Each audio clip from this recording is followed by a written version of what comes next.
নমস্কার দর্শক বন্ধুরা, welcome to your channel Jayashree blogs. আর আজকের স্পেশাল রেসিপি হলো ঠেকুয়া। তাহলে চলুন জেনে নিই কীভাবে ঠেকুয়া বাড়িতে তৈরি করবেন। সবচেয়ে প্রথম 1 কিলো মতন আটা নিয়েছি, হাফ কিলো চিনি, পরিমাণ মতন জল, কিশমিশ, শুকনো নারকেল গুঁড়ো করে রাখা, বাদাম ভাজে গুঁড়ো করে রাখা, কাজু গুঁড়ো করে রেখেছি।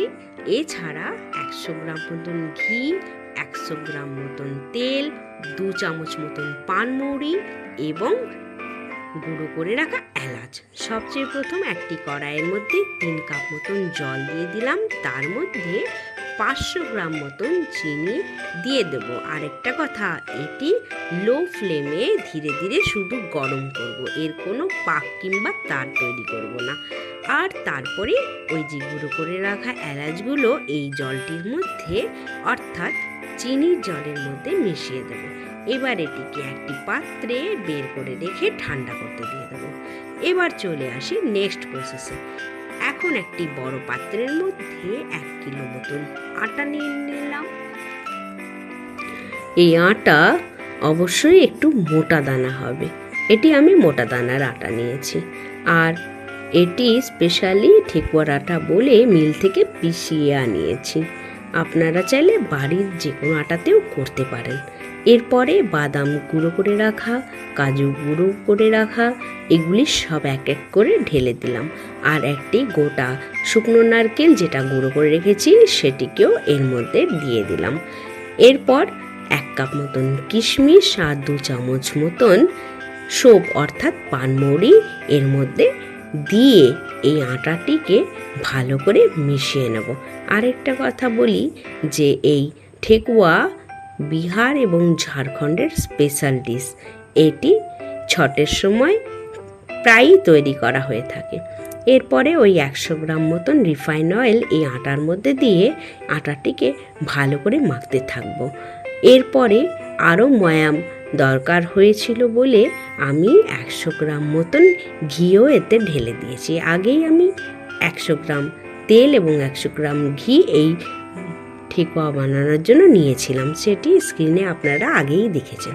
এবার ভালো করে আটাটি মেখে নেব আর মুঠো করে দেখব যে মুঠো হচ্ছে কিনা। যদি মুঠো হয়ে যাচ্ছে তার মানে আটার মাখাটা অর্থাৎ ময়ান খুব ভালো হয়েছে। এবার ওই যে চিনির রস তৈরি করে রেখেছিলাম ওটা ধীরে ধীরে আটার মধ্যে দিয়ে মেখে নেব। আরেকটা কথা বলি দর্শক বন্ধুদের, এই আটার ডোটা যে তৈরি হবে সেটি অবশ্যই টাইট হবে অর্থাৎ শক্ত করে মাখতে হবে। এটি কিন্তু নর্মাল রুটি কিংবা লুচির আটার মতন একদমই মাখা যাবে না, ঠিক আছে?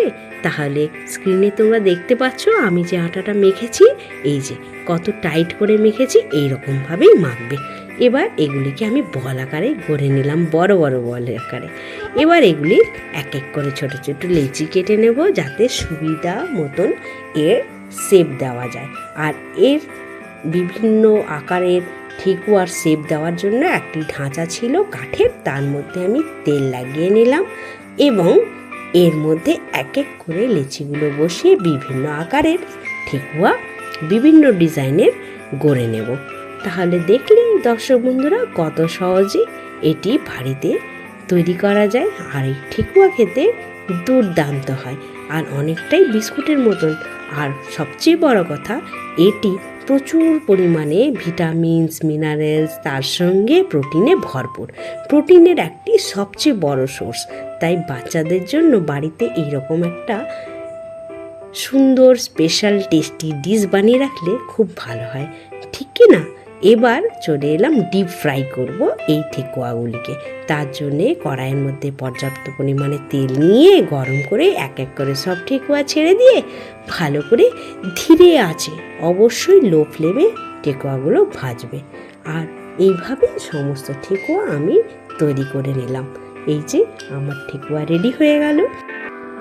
এবার ঠেকুয়াগুলো দেখতে যেমন হয়েছে খেতেও কিন্তু ওই রকম টেস্টি হয়েছে। আর দেখো খুব সহজে ঠেকুয়াগুলো মুচমুচেভাবে ভেঙে যাচ্ছে। দেখেছো কত টেস্টি এবং খাস্তা হয়েছে। দারুণ এইভাবেই বাড়িতে ঠেকুয়া বানিয়ে নেবে। আর আজকের মতো এখানেই শেষ।